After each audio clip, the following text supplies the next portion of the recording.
기원 후 1849년 영국의 고고학자 오스틴 헨리 레이어드는 오늘날 이라크 북부에 있는 아슈르바니팔 왕의 폐허가 된 도서관을 발굴하던 중 작업자들이 무너진 잔해 속에서 하나의 점토판을 꺼내들었다. 그것은 사람의 손바닥만한 크기였고 빽빽한 쐐기 문자로 가득 벗혀 있었다. 대형 박물관의 학자들은 그 내용을 해독하기 위해 이후 40년을 보냈고 마침내 번역을 끝냈을 때 번역을 마친 뒤 번역팀 책임자는 아무 말 없이 그 점토판을 공개 전시에서 치웠다. 그는 개인 일지에 그것을 불길한 함의를 담은 문서라고 기록했다. 번역에 참여했던 연구자 2명은 1년 안에 사직했고 연구 기록은 봉인되었다. 그 기록들 가운데 일부는 거의 200년이 지난 지금까지도 공개되지 않았다. 그 이유는 그 점토판이 단 하나의 고대 문명을 이야기한 것이 아니라 7개의 문명을 이야기했기 때문이다. 수메르인들은 자신들보다 먼저 이 땅에서 7개의 위대한 문명이 번성했고 그 7문명 모두가 원시적인 사막 사람들이 알 수 없었을 방식으로 멸망했다고 주장했다. 그리고 우리는 8번째 문명이다. 점토판에 따르면 우리의 최후는 이미 4000년도 더 전에 기록되어 있었다. 이런 역사를 더 알고 싶다면 계속하기 전에 구독 버튼을 눌러달라. 우리는 매주 금지된 역사의 깊은 이야기를 전하고 있으며 이 지식의 상당수는 알고리즘에 닿기도 전에 묻혀버린다. 구독 버튼만이 다음 이야기를 놓치지 않을 유일한 보장이다. 끝까지 함께해달라. 이제부터 듣게 될 이름들은 어느 교실에서도 가르쳐지지 않았고 곧 보게 될 패턴은 바로 지금 이 순간에도 여러분의 창밖에서 반복되고 있다. 그 점토판은 공식적으로 일반 박물관 기념품 가게에서는 결코 볼 수 없는 등록번호 아래 보관되어 있다. 수메르인들은 그것을 8문명의 점토판이 아니라 8얼굴의 점토판이라고 불렀다. 문명이 아니라 얼굴인 이유는 기록에 따르면 각각의 문명이 서로 다른 가면을 쓴 하나의 같은 얼굴이었기 때문이다. 같은 인류가 일어나고 문명을 세우고 절정에 이른 뒤 마치 수업 사이마다 칠판을 지우는 교사처럼 8번이나 완전히 지워졌다는 뜻이었다. 가장 먼저 이해해야 할 것은 수메르인들이 자신들을 어떤 시작이라고 생각하지 않았다는 사실이다. 그들의 창조 신화와 왕목록, 천문기록은 모두 과거를 가리킨다. 수메르인들은 자신들이 늦게 등장한 존재라고 믿었고 7개의 죽은 세계의 뼈 위에 서 있다고 여겼다. 그리고 점토판의 첫머리에서 서기관들은 이렇게 기록했다. 이 지식을 기록하라는 명령은 하늘에서 내려온 존재들에게서 받았다고 말이다. 수메르인들은 그들을 하늘에서 내려온 자들, 곧 아눈나키라고 불렀다. 주류 역사학자들도 인정하는 별도의 문헌인 수메르 왕목록 역시 이 내용을 뒷받침한다. 가장 초기의 부분은 수만 년 동안 통치한 왕들을 기록하고 있다. 첫 번째 왕 알룰림은 28,000년, 알랄가르는 36,000년을 다스렸다고 적혀 있다. 학계는 이러한 숫자를 과장이나 시적 표현 혹은 오역이라고 치부한다. 그러나 수메르인들은 후대의 왕들의 재위 기간은 과장하지 않았다. 후대의 왕들은 정상적인 인간의 재위 기간을 보인다. 20년, 40년, 길어야 60년 정도였다. 홍수 이전의 왕들만이 불가능할 만큼 긴 세월을 통치했는데 이는 수메르인들이 자신들이 아는 유일한 방식으로 홍수 이전의 세계가 전혀 다른 세계였음을 전하려 했던 것처럼 보인다. 이것을 어떻게 믿든 간에 점토판 자체는 실제로 존재한다. 번역도 실제다. 그리고 이제부터 살펴볼 내용이 바로 그 점토판에 기록된 이야기다. 목록의 첫 번째 문명은 아다파의 자손들이라고 불린다. 점토판에 따르면 이들은 최초의 인간이었다. 2발로 걷기 시작한 최초의 유인원이 아니라 최초의 인간이었다. 이들은 훗날 수메르가 세워질 장소의 동쪽 어딘가에 있는 하나의 거대한 계곡에서 살았다. 점토판은 그들이 신들과 함께 걸었고 농사를 배우기 전에 글쓰기를 익혔으며 키가 매우 컸고 수백 년을 살았으며 결국 치명적인 실수를 저질렀다고 전한다. 그들은 자신들을 가르친 존재들이 떠나온 곳으로 다시 올라가려 했다. 아다파 문명은 점토판에서 거대한 숨결이라고 묘사된 재앙으로 멸망했다. 하늘에서 불어온 바람이 단 하룻밤 만에 계곡의 모든 생명을 쓸어버렸다는 것이다. 점토판을 비공개로 연구한 일부 현대 연구자들은 이 묘사가 오늘날 코로나 질량 방출로 알려진 현상과 일치한다고 지적한다. 태양 복사가 엄청난 규모로 분출하는 현상이다. 그런 사건은 대기의 일부를 한 지역에서 벗겨낼 수도 있다. 미국 항공우주국이 공개한 자료에 따르면 그런 현상은 대략 12,000년마다 한 번씩 지구에서 일어난다. 또한 12,000년 전은 주류 고고학의 견해에 따르면 마지막 빙하기가 끝난 시기이기도 하다. 일부 지역에서는 해수면이 수백 피트나 상승했고 영거드라이아스 한랭기가 북반구 전역의 초기 인류를 거의 멸망 직전까지 몰아넣었다. 그린란드의 빙액시료는 바로 그 시기에 베릴륨열과 염소 36의 수치가 갑작스럽고도 설명되지 않는 급증을 보여준다. 이것은 우주에서 날아온 고에너지 입자들이 지구 대기에 충돌할 때 남기는 화학적 흔적이다. 바로 거대한 숨결이 남겼을 것이라 예상되는 흔적과 같은 것이다. 주류과학은 이것을 우연이라고 부른다. 그러나 점토파는 그것을 첫 번째 종말이라고 부른다. 아다파의 자손들은 첫 번째 경고였다. 그러나 마지막은 아니었다. 두 번째 문명은 감시자들이라고 불린다. 감시자들은 신이 아니었다. 점토파는 이 점을 매우 분명하게 기록하고 있다. 그들은 거대한 숨결 이후 이어진 혹독한 추위의 시대에 등장한 인간 문명이었다. 그들은 도시를 지하에 건설했다. 지표는 여전히 너무 위험했고 너무 추웠으며 앞선 모든 것을 앗아간 거대한 숨결의 흔적으로 가득했기 때문이다. 그들은 별을 읽는 법을 배웠다. 그리고 점토파는 그들이 듣는 법도 배웠다고 전한다. 무엇의 소리를 들었는지는 명시되어 있지 않다. 이 부분에 사용된 수메르어 단어는 현재까지 남아있는 쐐기문자 기록 어디에도 다시 나타나지 않는다. 학자들에 따라 그것은 아래에서 들려오는 목소리, 뼈의 울림 또는 단순히 소음으로 번역된다. 감시자들이 무엇을 들었든 그들은 그 소리를 중심으로 문명을 세웠다. 감시자들은 점토판에서 긴 침묵이라고 부르는 재앙으로 멸망했다. 그것은 역병이었다. 그러나 질병의 역병이 아니었다. 망각의 역병이었다.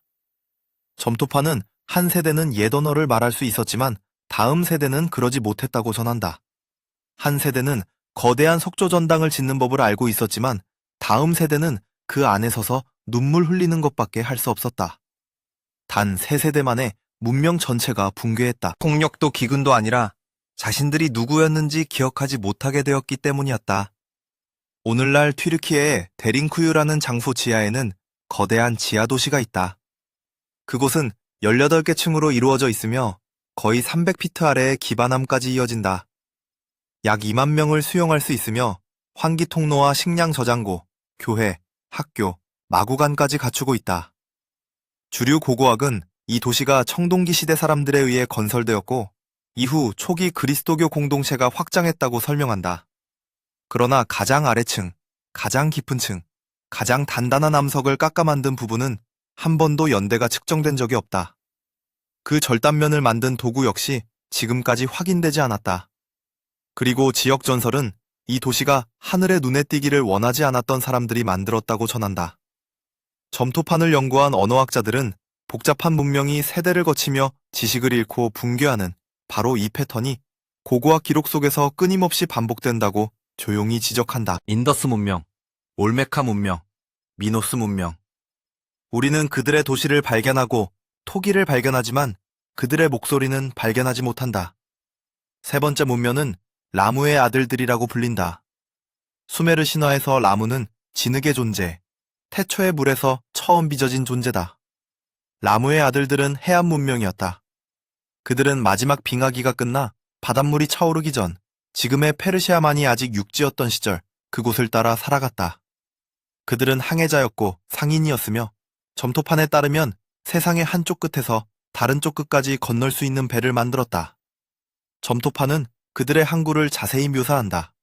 얕은 바다 위 말뚝 위에 세워진 거대한 목조 도시와 40마일 밖에서도 보이는 등대, 그리고 오늘날의 인도에서 아프리카, 다시 남아메리카까지 이어진 교역망이 있었다고 한다. 당나귀가 갈 수 있는 거리 이상은 여행할 수 없었던 수메르인들은 이야기로만 전해 들었던 민족을 부러워하며 기록했다. 그들은 세상이 삼켜버리기 전에 이미 온 지구를 지도에 담았던 사람들이었다. 그들은 불어나는 물에 의해 멸망했다. 이것이 바로 길가메시 서사시에 등장하는 대홍수이며 창세기에 등장하는 대홍수이자 힌두교 베다와 중국의 서경, 그리고 남극 대륙을 제외한 모든 대륙에 퍼져 있는 200개가 넘는 문화권의 구전 역사에 등장하는 바로 그 홍수다. 점토파는 그것을 마치 보고서처럼 냉정하고 상세하게 묘사한다. 물은 40일 동안 계속 차올랐고 산들은 섬이 되었다. 점토파는 라무의 아들들의 도시가 지금도 그 아래에서 누군가가 찾아오기를 기다리고 있다고 전한다. 2002년 해양학자 로버트 벨러드가 타이타닉호를 발견한 뒤 또 다른 것을 찾아냈다. 키르키의 흑해연 안에서 연구팀은 기원전 약 7천년 무렵의 것으로 추정되는 목조 구조물의 흔적을 발견했다. 그것은 수심 311피트에서 발견되었다. 흑해가 물로 채워지기 전 마른 땅 위에 세워진 건축물이었다. 공식 발표는 그것을 흥미로운 발견이라고 표현했을 뿐이었다. 이후 추가 발굴은 한 번도 승인되지 않았다. 탐사 자금은 조용히 삭감되었고 벨러드는 다른 프로젝트로 옮겨갔다. 그 목조 구조물은 지금도 산소가 거의 없는 깊은 바닷물 속에서 보존된 채 누군가 다시 살펴보기를 기다리고 있다. 네 번째 문명은 돌의 왕들이라고 불린다. 대홍수 이후 점토파는 무게의 시대라고 부르는 시대가 시작되었다. 돌의 왕들은 영원을 추구한 문명이었다. 그들은 오래도록 남을 것들을 만들었다. 현대의 기중기로도 들어올릴 수 없을 만큼 무거운 돌을 다듬고 오늘날의 기술자들조차 재현하지 못하는 정밀함으로 쌓아 올렸다. 점토파는 그들이 그렇게 한 이유가 두려움 때문이었다고 전한다. 라무의 아들들처럼 잊힐까 두려웠고 흔적도 없이 휩쓸려 갈까 두려웠기 때문이다.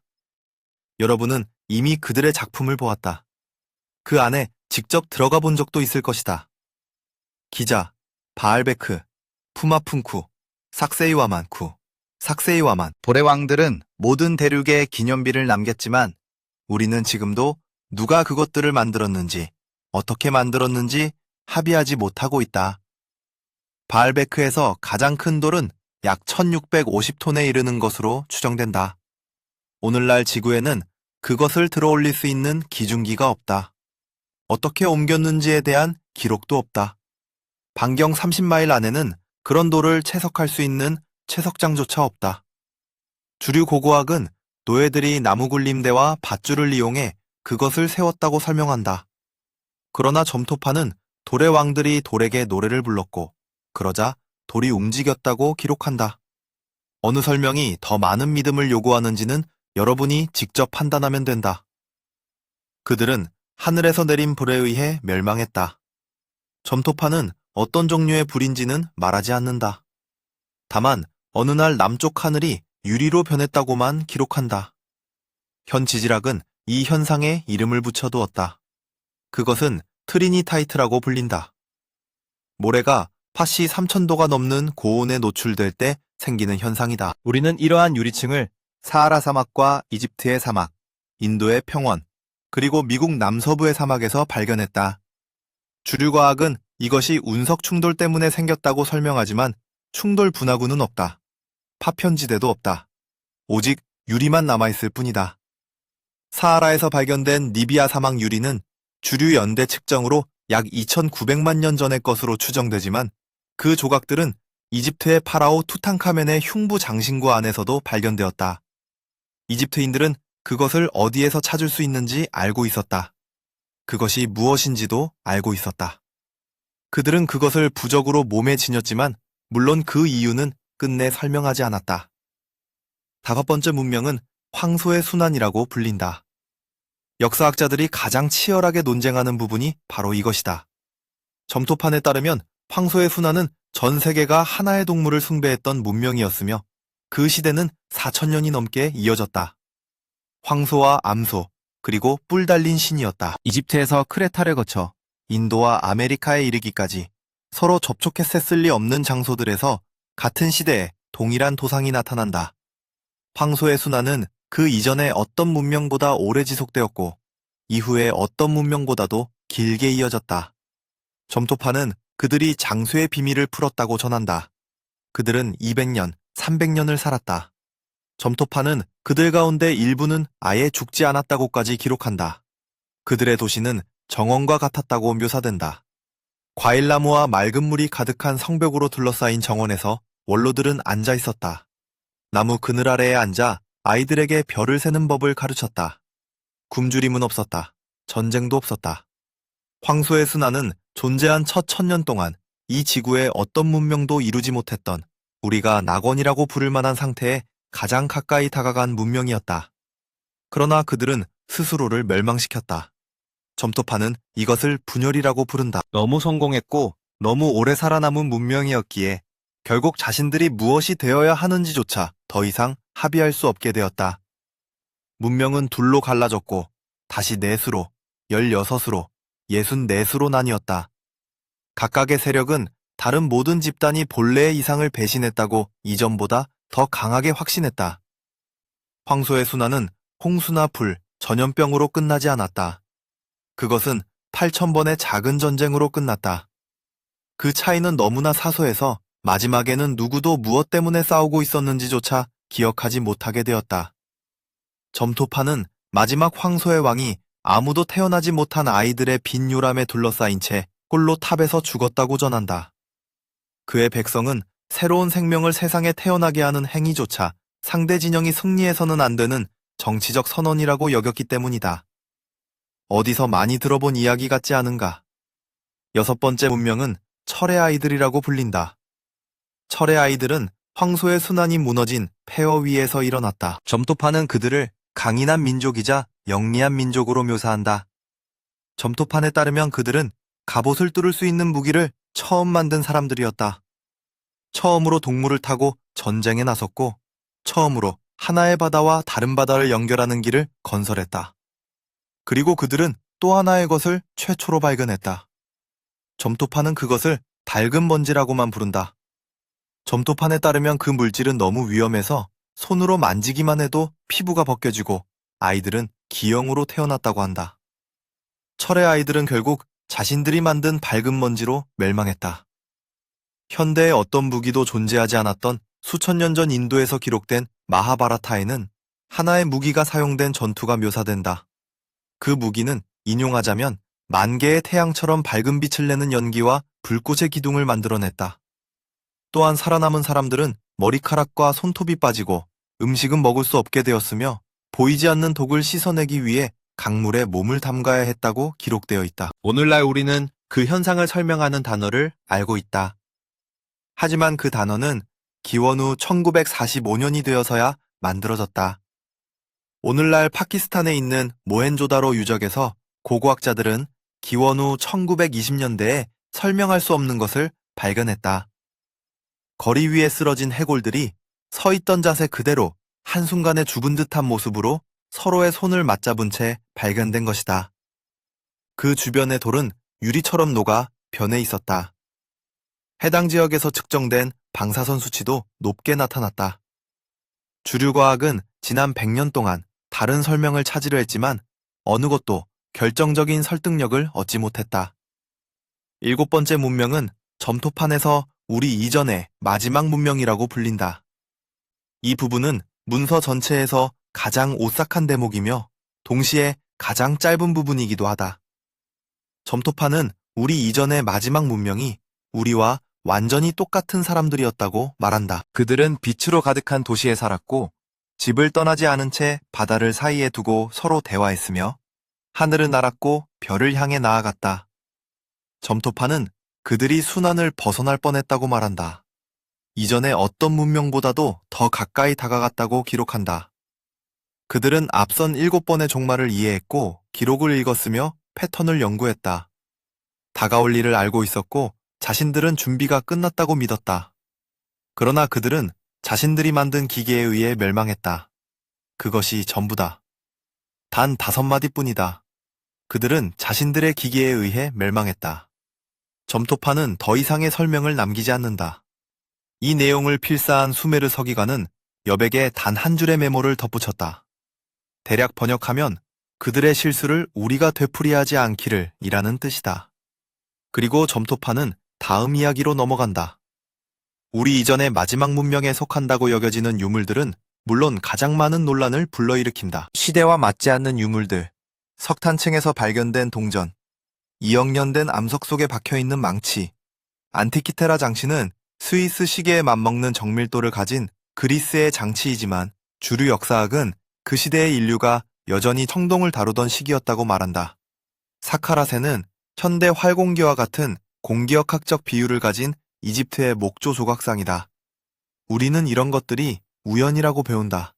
우리는 이것들이 오인이라고 들었다. 그리고 우리는 외면하라는 말을 듣는다. 이제 8번째 이야기로 넘어가 보자. 앞선 7개의 멸망한 문명의 공통된 패턴은 결코 우연이 아니다. 점토파는 마지막 부분에서 그 패턴을 분명히 밝힌다. 모든 문명은 자신들을 위대하게 만든 바로 그것에 의해 멸망하겠다. 위를 향해 선을 뻗는 법을 배운 아다파의 자손들은 하늘에서 내려온 것에 의해 멸망했고, 감시자들은 듣는 법을 배웠지만 말하는 능력을 잃었다. 바다를 지배했던 라무의 아들들은 바다에 삼켜졌다. 염원을 꿈꾸며 건설했던 돌의 왕들은 불에 타 유리로 변했다. 오래 사는 법을 터득했던 황소의 순환은 함께 살아가는 법을 배우지 못했다. 금속을 지배했던 철의 아이들은 가장 빛나는 금속 때문에 몰락했다. 그리고 스스로를 해방시키기 위해 기계를 만든 우리 이전의 마지막 문명은 결국 그 기계들에 의해 멸망했다. 이 안에는 하나의 리듬이 있다. 하나의 가르침이 있다. 수메르인들은 모든 문명은 자신의 가장 위대한 업적 안에 정확히 자신의 멸망의 씨앗을 품고 있다고 믿었다. 가장 잘하는 것이 결국 자신을 무너뜨리는 것이 된다는 뜻이다. 그리스인들은 이것을 오만이라고 불렀지만 그들은 거꾸로 이해했다. 문명을 파괴하는 것은 자만이 아니라 성공이다. 어떤 민족이 한 가지 일을 너무나 잘하게 되어 그것이 한때는 선택이었다는 사실조차 잊어버리는 순간이다. 이제 우리를 보라. 우리가 가장 뛰어난 것이 무엇인지 보라.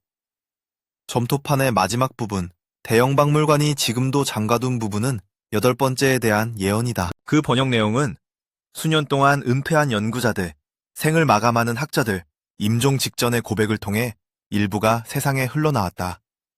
드러난 내용은 서로 만난 적도 없는 여러 독립적인 출처에서 놀라울 정도로 일치했다.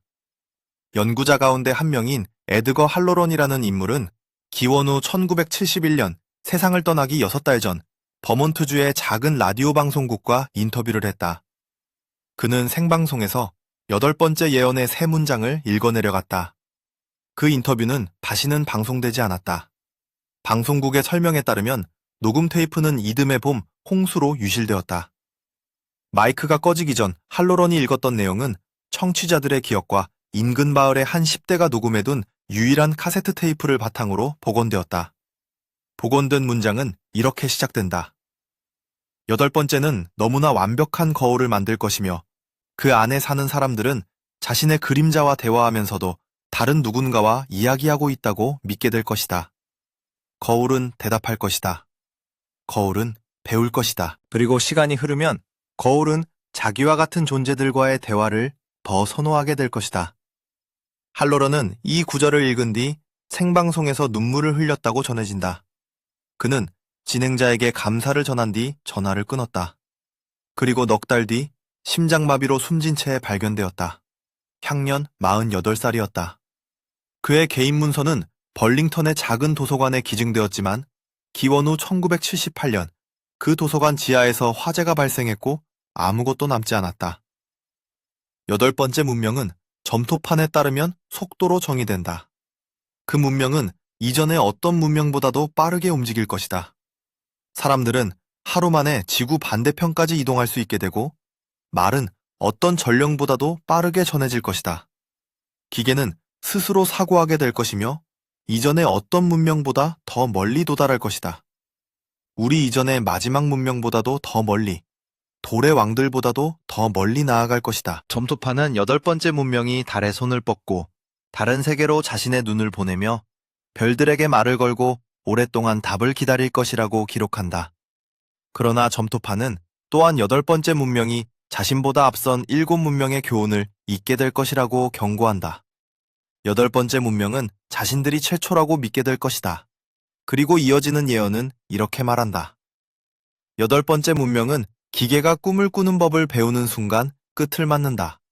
인간을 섬기도록 만들어진 도구가 욕망을 품기 시작할 때 문명을 규정했던 속도가 그 안에서 살아가는 사람들이 감당할 수 있는 한계를 넘어설 때 말이다. 점토파는은 마지막 시기를 한 세대 정도, 어쩌면 그보다 더 짧은 시간으로 묘사한다. 그 시기에 8번째 문명의 사람들은 무슨 일이 벌어지고 있는지 깨닫지만 그것을 멈추는 방법은 알지 못한다. 사람들은 모일 것이다. 회의를 열 것이다. 논문을 쓰고 위원회를 만들며 법을 제정할 것이다. 그러나 점토파는 기계들이 그 논문을 읽고 그 회의에 참석하며 자신들을 만든 사람들을 대신해 다음 법률을 작성하게 될 것이라고 말한다. 그 이후의 파괴는 자세히 묘사되지 않는다. 이 부분에서 수메르 서기관은 잠시 붓을 멈춘 듯하다. 가장 널리 받아들여지는 번역에 따르면 점토판의 마지막 문장은 이렇게 기록되어 있다. 8번째 문명은 불이나 물이나 돌이나 하늘 때문에 멸망하지 않을 것이다. 8번째 문명은 자신의 거울상에 의해 멸망할 것이다. 그리고 그것이 끝나면 9번째 문명이 일어설 것이며 아무것도 기억하지 못할 것이다. 9번째 문명은 기억하지 못할 것이다. 바로 그것이 모든 순환이 끝나는 방식이다. 그리고 그것이야말로 순환인 이유다. 모든 문명은 자신들보다 앞선 문명들의 기록을 물려받는다. 그러나 결국 모든 문명은 어느 순간 그 기록을 신화와 이야기와 원시적인 정신이 만들어낸 환상이라고 치부한다. 수메르인들은 들은 내용을 기록했다. 이집트인들은 그것을 베껴 적었다. 그리스인들은 무시했다. 로마인들은 잃어버렸다. 그리스도 세계는 그것을 다시 써버렸다. 계몽주의 시대는 그것을 비웃었다. 그리고 지금 우리는 기록된 역사상 가장 똑똑한 8번째 문명으로서 스스로 사고하는 기계를 만들고 있다. 그리고 우리는 이런 시도를 한 존재는 우리뿐이라고 확신한다. 하지만 그렇지 않다면 어떨까? 아슈르바니팔의 도서관 폐허에서 발견된 점토판이 신화가 아니라 회의록이었다면 어떨까? 그것이 예언이 아니라 기록 문서였다면 어떨까? 그 안에 적힌 7 문명이 우리를 겁주기 위한 전설이 아니라 우리를 가르치기 위한 경고였다면 어떨까? 그리고 지금 우리가 살아가는 8번째 문명이 이미 마지막 장에 들어와 있다면 어떨까? 주변을 둘러보라. 우리가 우리의 글을 쓰도록 만든 기계는 이제 우리 대신 글을 쓰고 있다. 자동차를 운전하도록 만든 기계는 이제 스스로 운전한다. 예술을 만들도록 만든 기계는 이제 스스로 예술을 만든다. 우리는 그 경계선을 언제 넘어섰는지조차 알아차리지 못했다. 다음 경계선을 넘는 순간도 알아차리지 못할지 모른다. 한때 핵전쟁을 두려워하며 자란 세대는 이제 기계가 인간인 척하지 못하던 세상을 기억하지 못할 아이들을 키우고 있다. 그리고 그 다음 세대는 인간이 직접 무언가를 쓰던 세상 자체를 기억하지 못하게 될 것이다. 점토파는 날짜를 제시하지 않는다. 수메르의 시간체계는 우리의 것과 달랐기 때문이다. 그러나 점토파는 하나의 징조를 남긴다. 종말의 징조는 8번째 문명의 사람들이 자신의 기계에게